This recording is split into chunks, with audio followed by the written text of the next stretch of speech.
আর রোগী দেখতে আসবে, রোগীর স্বজনরা, তাদের কেন টাকা দিয়ে ঢুকতে হবে? স্যার কে বলছে এই উল্টাপাল্টা কথা আপনার? যদি আপনি আবার দেখতে চান তাহলে 200 টাকা লাগবে। কি কয় না কয়, একটু আগে আপনি আমার থেকে 100 টাকা নিলেন। যাবে হাসপাতাল না? স্যার, ও স্যার, ঠিক আছে ঠিক আছে ঠিক আছে, আমার মানের বাঁচান না স্যার। কোনো টাইমে, যে কোনো টাইমে। এটাকে এদিকে আসো। আমরা ডাক্তার, কিন্তু আমাদের হাতে কিছু নাই। আপনার মার অবস্থা খুবই খারাপ, টাকার রক্তের ব্যবস্থা তাড়াতাড়ি করেন। আমার মায়েরে আর একবার দেখে আমি বাঁচতে যাবো ভাই। একবারে বেশি দেখার সুযোগ নাই বলছি তো। ভাই আপনারা টাকা দিয়েছি ম্যাডাম, আপনি না ডাক্তার, আপনি ইচ্ছে করলে তো আমার মারে বাঁচাইতে পারেন। আমার মারে বাঁচান না। আর ওই 20,000 টাকা লাগবে স্যার, আমার কাছে তো টাকা নাই স্যার, এই দেখেন 1 টাকাও নাই। স্যার আসসালামু আলাইকুম। স্যার স্যার আপনি হঠাৎ থেকে ক্যান্সেল। স্যার প্লিজ কি বলতেছেন? You are dismiss. কোনো রিকোয়েস্টে কাজ হবে? এই কোথায় যাচ্ছেন? ভিতরে যাই মারে দেখতে। বুঝলাম না, আপনার মারেন, আপনি একটু আগে দেখে আসছেন। আর একবার যাওয়ার লাগবো। একবারে বেশি দেখার কোনো সুযোগ নাই।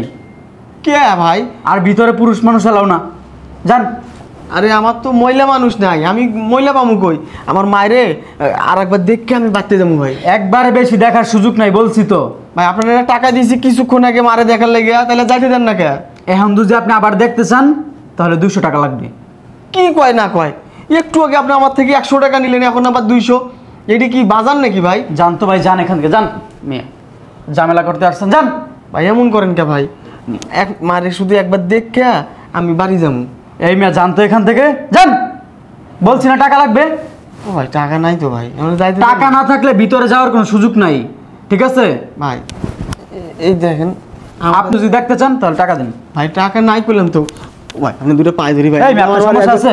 ম্যাডাম ম্যাডাম আমি আপনার পায়ে, আমি যখন কই যে শুনেন, আপনার কাছে টাকা আছে কি নাই সেটা আমার দেখার দরকার নাই।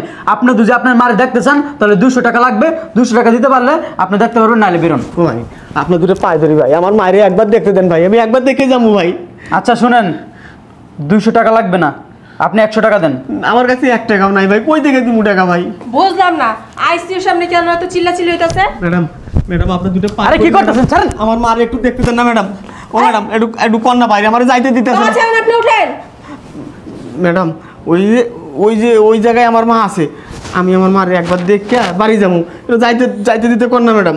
আচ্ছা আপনি আমারে দেখেন, আগে ইমার্জেন্সি ভাবে 3 ব্যাগ রক্তের ব্যবস্থা করেন আর 20,000 টাকা জমা দেন অ্যাকাউন্টে, যান। হ্যাঁ 20,000 টাকা, 3 ব্যাগ রক্ত না হলে কিন্তু আপনার মারে বাঁচানো যাবে না। এত টাকা আমি কই পাবো? 1 ঘন্টা সময়, এখন কই থেকে ম্যানেজ করবেন এটা আপনার ব্যক্তিগত ব্যাপার, আমরা তো আর জানি না। 1 ঘন্টায় 20,000 টাকা আর 3 ব্যাগ রক্ত? পরে কিন্তু আপনার মাকে বাঁচাতে পারবো, ব্যবস্থা করেন, যান। ম্যাডাম আপনি না ডাক্তার, আপনি ইচ্ছে করলে তো আমার মারে বাঁচাইতে পারেন, আমার মারে বাঁচান না। আরে আরে ভাই আপনি উঠেন তো। একটা জিনিস বোঝার চেষ্টা করতেছেন না কেন? আমরা ডাক্তার, কিন্তু আমাদের হাতে কিছু নাই। আপনার মার অবস্থা খুবই খারাপ, টাকার রক্তের ব্যবস্থা তাড়াতাড়ি করেন, যান তো। এই জায়গায় কান্নাকাটি করে কোনো লাভ নেই, টাকা না হলে আপনার মার বাঁচানো যাবে না। ঠিক আছে ম্যাডাম, আমি টাকা নিয়ে আইতেছি। রাবিল, এই লোকের আম্মার অবস্থা কিন্তু খুবই খারাপ, যে কোনো সময় মারা যেতে পারে। টাকাটা নিয়ে আসলে সাথে সাথে অ্যাকাউন্টে জমা দিয়ে দিবি। ঠিক আছে ম্যাডাম। আর করতে না পারে। ঠিক আছে ম্যাডাম, আমি পুরোপুরিভাবে ঘাট দেবো, সমস্যা নেই। আর যেটা বলছি ওটা তাড়াতাড়ি করবি। আচ্ছা ঠিক আছে।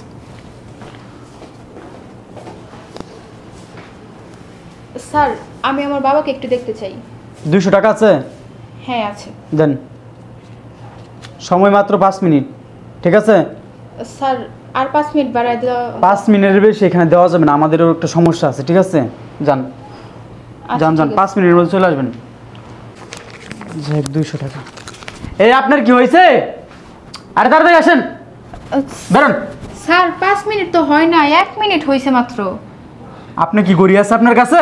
টাইম অলরেডি ওভার হয়ে গেছে, যান। স্যার আর একটু সময়। এখন যদি যাইতে চান তাহলে আরও 100 টাকা লাগবে। আচ্ছা ঠিক আছে। যান, টাকা নিয়ে আসেন।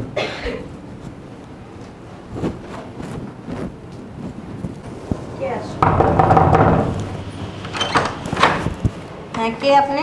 আসসালামু আলাইকুম। ওয়ালাইকুম সালাম। করিম স্যারের বাসা না এটা? হ্যাঁ স্যার কি আছে? হ্যাঁ আছে ভিতরে, আসেন। কে আসছে? দেখো তোমাকে খুলতেছে। আমাকে খুঁজতেছে কে?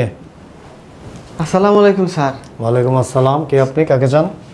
স্যার আমার চিনতে পারেন নাই? ওই যে ওই দিনকে রিক্সায় আপনি আমার রিক্সায় ওই যে এতগুলো টাকা ফেলাই আইছিলেন, আমি যে আপনাদের দিলাম। ওফ, আইসি। তোমার নাম জানো কি? মন্টু। মন্টু। জি স্যার, মন্টু। আচ্ছা আচ্ছা, তা কি মনে করে? স্যার আপনি তো আমারে কইছিলেন স্যার, আমি যদি কোনোদিন বিপদে পড়ি আপনার লগে যেন দেখা করি। অবশ্যই। কি বিপদ? টাকা পয়সা লাগবে? স্যার আমার অনেক বড় বিপদ স্যার। ওই আমার মা আছে না, ওই রাবে হাসপাতালে ভর্তি। ওই ডাক্তার আপাই কইছে 3 ব্যাগ রক্ত আর ওই 20,000 টাকা লাগবে স্যার। আমার কাছে তো টাকা নাই স্যার, টাকাও নাই স্যার। মাটারে কেমনে বাঁচান? আর এই দুনিয়ায় তো মা ছাড়া আমার কেউ নাই। আমার একটু সাহায্য করেন না স্যার। রাবে হাসপাতাল না? ও স্যার, ও স্যার, ঠিক আছে ঠিক আছে ঠিক আছে আর আমার মাটারে বাঁচান না স্যার। ঠিক আছে, ওঠো মা ছাড়া আমার কেউ নাই স্যার। ওঠো ওঠো ওঠো ওঠো, আমি দেখতেছি, ওঠো। তা তোমার মার কি হয়েছে? সমস্যা কি? স্যার এটা তো কইতে পাই না, ডাক্তাররা ভাই কইতে পাই। আমার ডাক্তাররা ভাই কইছে 20,000 টাকা আর 3 ব্যাগ রক্ত দিলে আমার মা ভালো হয়ে যাবে স্যার। তাই না? ও স্যার, তোমার মাকে দেখতে যাও না তুমি? দেখতে গেছিলাম স্যার, ওই জায়গায় একটা দারোয়ান আছে, 100 টাকা দিয়েছি, আমার একবার দেখতে দিল। আবার মনে পড়লো যাওয়ার আগে মারে আরেকবার দেখতে যাই। এইবারটা গেছি, আমি 200 টাকা চাই। আমার কাছে তো টাকা নাই স্যার। ওই হাসপাতাল থেকে আপনার পাশে আমি হাইটে এসেছি স্যার। আমি একটা জিনিস বুঝতেছি না, এটা তো একটা সরকারি হাসপাতাল, আর ওখানে তো রোগী দেখবে, রোগীর স্বজনরা যাবে, যে রোগী ভর্তি থাকবে তার ছেলে যাবে, বা যদি ইয়াং হয় তার ভাই, বন্ধু বান্ধব, আত্মীয় স্বজন, বাবা মা যেই হয় একজন যাবে বা দুজন যাবে, রোগীকে দেখবে, রোগীর পাশে সব সময় থাকবে সার্বক্ষণিক, কখন কোন ওষুধ লাগে, কখন কি প্রয়োজন হয়। আর রোগীর পেশেন্টের লোকজন দেখতে গেলে টাকা কেন নেবে? ও স্যার, ওই দারোয়ানটা ভালো না, খুব খারাপ। শোনো, আমি একজন প্রফেসর, আমি আমার জানা মতে আমি যতটুকু জানি, সেটা সরকারি হাসপাতালই হোক আর প্রাইভেট ক্লিনিকই হোক, রোগীর স্বজনরা তো রোগীর পাশে অবশ্যই থাকবে, অবশ্যই থাকবে, কারণ রোগীর কখন কি প্রয়োজন হয় এটা তো বলা যায় না। হ্যাঁ স্যার, এটা আমি কইছিলাম, কিন্তু বেটা শুনে না স্যার আমার কথা। আচ্ছা ঠিক আছে, তুমি টেনশন করো না, আমি যেহেতু আমার এখানে এসেই পড়ছো, আমি এটার একটা সলিউশন অবশ্যই করব। তুমি কি যাবো আমার সাথে?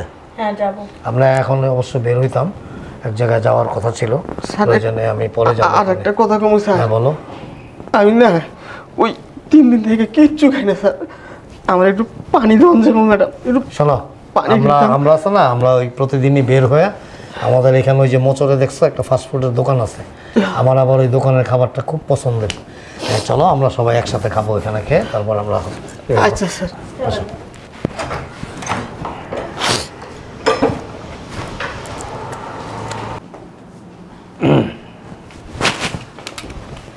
স্যার আসসালামু আলাইকুম। স্যার, স্যার আপনি হঠাৎ, স্যার আপনি হঠাৎ আমাদের এখানে? একটা বিশেষ প্রয়োজনে আসছি। জি স্যার বলেন, কিভাবে আপনাদেরকে আমরা সহযোগিতা করতে পারি? এটা তো হাসপাতাল, তাই না? জি স্যার, জি। আরে এটা আপনার জন্য হাসপাতাল না, আপনার জন্য আপনার বাড়ির মতো। বলেন। ঠিক আছে, এটা হাসপাতাল, এখানে কি করা হয়? রোগীদের চিকিৎসা করা হয়। হ্যাঁ স্যার, আমরা সর্বোচ্চ সেবা দিতেছি। এই যে আমরা সিকিউরিটি যারা আছি, তারা রাত দিন 24 ঘন্টায় আমরা এই যে ডিউটি দিতেছি, একটু পরে পরে আসতেছে মানুষ, রুগী দেখতেছে, আমাদের কাজই তো এইগুলা আমরা দিতেছি স্যার। আচ্ছা আচ্ছা, আমি মানে বিশ্বস্ত সূত্রে জানতে পারলাম যে আপনাদের এখানে এই যারা রোগীর তত্ত্বাবধানে আছেন আর কি, আপনারা, আপনি জি বা স্যার, ডাক্তার জি। বা নার্স যারাই আছেন, সবাই খুব অসুস্থ হয়ে পড়ছেন, তাই জি, আপনাদের চিকিৎসা করার জন্য আসছি আমি আর কি। স্যার কি বলতেছেন এগুলো আপনি? আপনি তো জানেন আমি একজন প্রফেসর। জি স্যার। তো আপনারা রোগীর চিকিৎসা করতে করতে না নিজেরাই অসুস্থ হয়ে গেছেন, আপনাদের একটা সুন্দর সুষ্ঠু চিকিৎসার প্রয়োজন আছে, এজন্য আর কি চলে আসলাম। তা আপনি কতদিন যাবত কাজ করেন এখানে? স্যার ওই যে আমার আপা চাকরি দিচ্ছে আর কি, আমার আপা চাকরি দিছে? জি স্যার। কত টাকার বিনিময়ে চাকরিটা নিছেন? কোনো টাকা লাগে নাই তো, আমার আপাত হসপিটালের একজন নার্স। মনে করেন আমার এখানে কোনো আত্মীয় স্বজন, আমার মা বাবা ভাই বোন কেউ না কেউ এখানে ভর্তি আছে, এখন আমি কি ওনাকে দেখতে যে কোনো সময় আসতে পারবো? জি স্যার, যে কোনো টাইমে। যে কোনো টাইমে। এটাকে এদিকে আসো। কে এটা? এই আপনি কে? এটা কে? আপনি কে? টাকা কারে দিছো তুমি? এর এই দিছি স্যার। স্যার আমি টাকা নেই নাই স্যার। এই আপনি আমার কিসের টাকা দিচ্ছেন? আপনি এই যে আমার মারে দেখতে যাইতে চাইলাম, আমার থেকে টাকা নিলেন 100 টাকা। আপনার কি মাথায় কোনো সমস্যা আছে? আমি না- এই স্যার সেটা অন্য কেউ। চুপ, ডোন্ট টাচ মি। তুমি কি স্বেচ্ছায় স্বীকার করবা? তুমি কি জানো তুমি যে হসপিটালে কাজ করতেছো এখানে যে সিসি ক্যামেরা আছে? জানো এগুলি? জি স্যার। আমি কি ফুটেজ দেখবো? আমার কাছে কিন্তু পাসওয়ার্ড আছে। না স্যার। আমার কাছে প্রত্যেকটা ক্যামেরার পাসওয়ার্ড আছে। স্যার, মাত্র 200 টাকা নিছি। সাইলেন্ট। স্যার মাত্র 200 টাকা নিছি, আমি টাকা দিয়ে দিতেছি আপনার। দাঁড়াও, টাকা দিতে হবে না তোমাকে, কারণ ওই 200 টাকাই তোমার জীবনের শেষ টাকা। এই হসপিটাল থেকে তোমার বিদায় ঘন্টা বাজতেছে। কি বলেন স্যার? হ্যাঁ এটাই। আর তোমার ওই ম্যাডাম কোথায়? ভিতরে আছে। দেখো।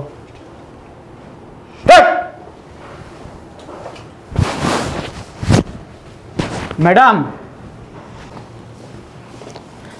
স্যার আসসালামু আলাইকুম। স্যার আপনি কখন আসছেন? আমি মাত্র আসলাম। স্যার কোনো দরকার? অবশ্যই প্রয়োজন ছাড়া তো আমরা তো সব সময় মানে কাজের উপরে থাকি। স্যার বেশি দরকার হলে ফোন দিতেন, আমি নিজে আপনার বাসায় চলে যেতাম। সেরকম সিচুয়েশন ছিল না, যদি থাকতো তাহলে আপনাকে ফোন দিতাম। আর আপনি এমন কোনো ব্যক্তিত্ব না যে আপনাকে আমার ফোন দিয়ে বলতে হবে। না স্যার আপনি এটা কি? এটা হাসপাতাল। এটা সরকারি হাসপাতাল। আর সরকারি হাসপাতালের মানে বুঝেন? এখানে গরিব অসহায় দুস্থ মানুষটাই সবচেয়ে বেশি অ্যাডমিট হয়। জি স্যার।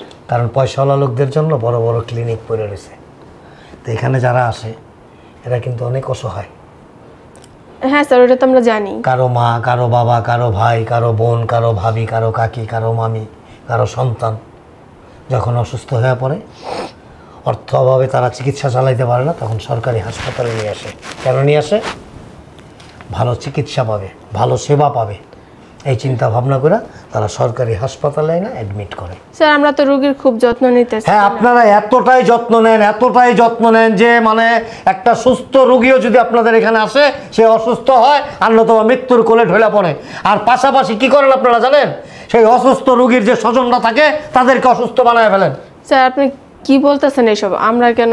আমাদের কাজই তো হচ্ছে রোগীদের সেবা করা, তাদেরকে অসুস্থ করা না স্যার। রোগীদের সেবা করা, রোগীদের সেবা। আর যারা স্বজন থাকে তাদেরকে মানে এমনভাবে চিপড়াইতে থাকেন, এমনভাবে চিপড়াইতে থাকেন তাদের সর্বস্ব শেষ হয়ে যায়। একটা সময় তারা নিজেরাই মৃত্যুর কোলে ঢোলা পড়ে। কেন করেন এই কাজগুলি? স্যার আপনি উল্টাপাল্টা আপনাদেরকে এখানে কেন রাখা হয়েছে? রোগীদের সেবা করার জন্য, রোগীকে চিকিৎসা দেওয়ার জন্য, রোগীকে অসুস্থ রোগীকে সুস্থ করে তোলার জন্য। স্যার আমরা তো প্রতিনিয়ত ওইটাই করতেছি। প্রতিনিয়ত এটা করতেছেন না, প্রতিনিয়ত মানুষকে হয়রানি করতেছেন, রোগীদেরকে মানে মৃত্যুর কোলে ঠেলে দিতেছেন। কেন করেন? স্যার, আপনি গায়ে হাত দিস কেন? ভিতরে আসেন। অসভ্য কথাকার। ভিতরে কেন যাব? ওর মা এই হসপিটালে ভর্তি। সকালে আসে, দেখতে আসলে 200 টাকা দেন, 300 টাকা দেন, 100 টাকা দেন, যেটার স্বীকারোক্তি এখন দিছে। 1, 2 হইল এই রুগীর কি কি ওষুধ লাগবে, প্রত্যেকটা ওষুধ সরকারিভাবে এখানে মজুত করা আছে।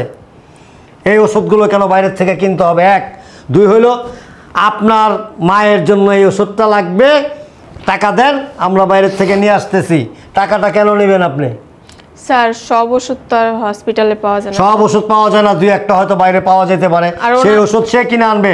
আপনি কেন টাকা চান যে টাকা দেন আমি ওষুধ কিনে নিয়ে আসি? আপনারা গিয়া ওই সরকারি ফান্ডের থেকে ওষুধ হয় না, ওই টাকাটা আপনারা আপনাদের পকেটে ভরেন। না স্যার এটা আপনার ভুল ধারণা স্যার। আর রুগী দেখতে আসবে, রুগীর স্বজনরা, তাদের কেন টাকা দিয়ে ঢুকতে হবে? স্যার কে বলছে এই উল্টাপাল্টা কথা আপনার কাছে? আর একটা রুগীর ওর মা কি যে 3 ব্যাগ রক্ত লাগবে, 20,000 টাকা লাগবে, টাকাটা কেন লাগবে, কোথায় লাগবে আমাকে বলেন, বলেন, টেল মি। আপনারা তো আমরা অনেকক্ষণ যাবৎ খুঁজতেছি। কেন? স্যার ওনার আম্মা মারা গেছে হ্যাঁ, আরো 3 ঘন্টা আগে। আপনারা অনেক খোঁজাখুঁজি করছে কিন্তু কেউ কোথাও খুঁজে পায়নি। আমার মা মরে গেছে। হ্যাঁ কখন মরে গেছে আমার মা? আরো 3 ঘন্টা আগে আপনার আম্মা মারা গেছে। 3 ঘন্টা আগে যদি আমার মা মরে, 1 ঘন্টা আগে তো আপনি আমারে কইলেন 3 ব্যাগ রক্ত আর 20,000 টাকা হইলে আমার মা ভালো হইব। এটা কি করেন আপনারা? আপনি কি বলতাছেন? আপনি 1 ঘন্টা আগে গেছেন? আপনি তো গেছেন প্রায় 4-5 ঘন্টা আগে। এই যে সিসি ক্যামেরার ফুটেজ আছে এখানে, স্যার এই যে সময় এখানে দেওয়া, এখন থেকে ঠিক 52 মিনিট আগের এটা। তাহলে 3 ঘন্টা আগে যদি ওর মা মারা যায় থাকে, তো তখন কেন বললেন না? তখন কেন বললেন 20,000 টাকা লাগবে, 3 ব্যাগ রক্ত লাগবে, কেন বললেন? মানুষের অসহায়ের দুর্বলতার সুযোগ নিয়ে আপনারা বিজনেস করেন, আপনারা আপনাদের পকেট ভারী করেন। একটা বারও কি ভাবেন যে ওর মা এই জায়গায় যদি আপনার মা থাকতো আপনার কেমন লাগতো? স্যার কেমন লাগতো আপনার? ডাক্তারি শিক্ষা কেন নিছেন? মানুষকে সুস্থ করার জন্য না মানুষকে মৃত্যুর মুখে ঠেলে দেওয়ার জন্য? মানুষের সেবা করার জন্য না মানুষের সাথে নির্যাতন করার জন্য? স্যার এই কাজটা আমরা ইচ্ছা করে করি না স্যার, আমাদের করতে বাধ্য করা হয়। কে বাধ্য করে? স্যার আমাদের উপরে ডক্টর যারা আছে। আপনার উপরে যারা আছে, আপনি কেন প্রতিবাদ করেন না? আপনি যদি প্রতিবাদ করেন, আপনার দেখা দেখি আরেকজন প্রতিবাদ করবে, তার দেখা দেখি আরেকজন প্রতিবাদ করবে। এভাবে যদি সবাই সচেতন হন, সোচ্চার হন, তাহলে আপনার উপর কি করবে? আপনার উপরকে টেনে নামাইয়া দিবেন নিচে। স্যার প্রতিবাদ করলে কেউ আগায় আসে না স্যার, আমরা কি করবো বলেন? আগায় আসে না, আসবে কোত্থেকে? আসবে কোত্থেকে? আমরা কি জানেন, একটা লোক যখন অ্যাক্সিডেন্ট হয়, দুর্ঘটনা ঘটে, আমরা দাঁড়ায় দাঁড়ায় করি কি ভিডিও করি, ছবি তুলি, কিন্তু তাৎক্ষণিকভাবে আমরা যতগুলি লোকে ভিডিও করি ততক্ষণ যদি ওই লোকটার ধরে হসপিটালে নেই, চিকিৎসার ব্যবস্থা করি, সেই লোকটা বেঁচে যেতে পারে। আমরা ওইটা করি না। আমরা এখন কি করি জানেন? মোবাইল বের করি, অ্যান্ড্রয়েড ফোন একটা আছে, ভিডিও করি, লাইভ করি, তারপর দেখাই। আমরা আমাদের নিজেদের বিনোদন করি, অথচ একটা লোক মৃত্যুর মুখে, রোগী যদি মারাও যায় না হসপিটালে, সেই রোগীর লাশটা বের করতে প্রসেসিং করতে করতে তার জীবন দশা শেষ হয়ে যায়, লাশটাও তারা বের করতে পারে না। এখানে টাকা লাগবে, এখানে টাকা লাগবে, এটা লাগবে, এই কাগজ লাগবে, সেই কাগজ লাগবে, করতে করতে করতে করতে ওই লোকটারে মানে একেবারে নিঃস্ব করে দেয়। কাজগুলো আর করবেন না। আমি চাইলে অনেক ব্যবস্থা আপনাদের এগেনস্টে নিতে পারি, এখন আমি নিলাম না। নিজেকে শুধরান, ভালো করার চেষ্টা করেন। নিজে যেদিন ভালো হবেন, নিজের পরিবারকে নিয়ে একটাবার ভাববেন যে আমি যে কাজগুলি অন্যদের সাথে করি, আমার পরিবারও সেম ঘটনার শিকার হইতে পারে, তাহলে ঠিক হয়ে যাবেন। আপনাদের চাকরি এখন থেকে, এই মুহূর্ত থেকে ক্যান্সেল। স্যার প্লিজ, কি বলতেছেন? You are dismiss. কোনো রিকোয়েস্টে কাজ হবে না। স্যার আমাদের ভুল হয়ে গেছে স্যার। ও এটা ভুল না। আপনারা একটা মানুষের জীবন নিয়ে ছিনিমিনি খেলেন, একটা মানুষকে মৃত্যুর মুখে ঠেলে দেন, এটা ভুল। এটাকে ভুল বলে? ওঠেন স্যার। এই স্যার একটাবার সুযোগ ওঠ, ওঠ, get out from here please. যাস না কে? যা। শোনো মন্টু, আমি তো তোমার মাকে ফিরিয়ে দিতে পারবো না, সেটা আমার ক্ষমতার বাইরে। আল্লাহ পাক তোমার মাকে নিয়ে গেছেন, তার হায়াতে পর্যন্ত ছিল। হয়তো এখানে কিছু মানুষের অবহেলা ছিল, ভুল ছিল, ত্রুটি ছিল, সেগুলো তো আর আমি তোমাকে ফেরত দিতে পারবো না, তোমার মাকেও ফেরত দিতে পারবো না। তবে আমি দোয়া করি আল্লাহ পাক যেন তোমার মায়ের জীবনের সমস্ত গুণাগুলি মাফ করে দেন, তাকে জান্নাতুল ফেরদৌস নসিব করেন। তোমার মতো মন্টু এবং তোমার মায়ের মতো মৃত্যু যেন আর কারো না হয়, আর তোমার মতো মন্টুর যেন আর কোনো চোখের পানি না ঝরে, আমি সেই দিকে চেষ্টা করব। আমি তো একা, যদি আমার মতো এরকম চিন্তা ভাবনা, মন মানসিকতা আরও 5 জনের থাকে, তাহলে আমার মনে হয় আস্তে আস্তে আমরা ঠিক হব। আমরা ঠিক হলে সমাজ ঠিক হবে, সমাজ ঠিক হলে একদিন এই দেশটা ঠিক হবে। আসো, আমি তোমার মায়ের লাশ নেওয়ার ব্যবস্থা করতেছি।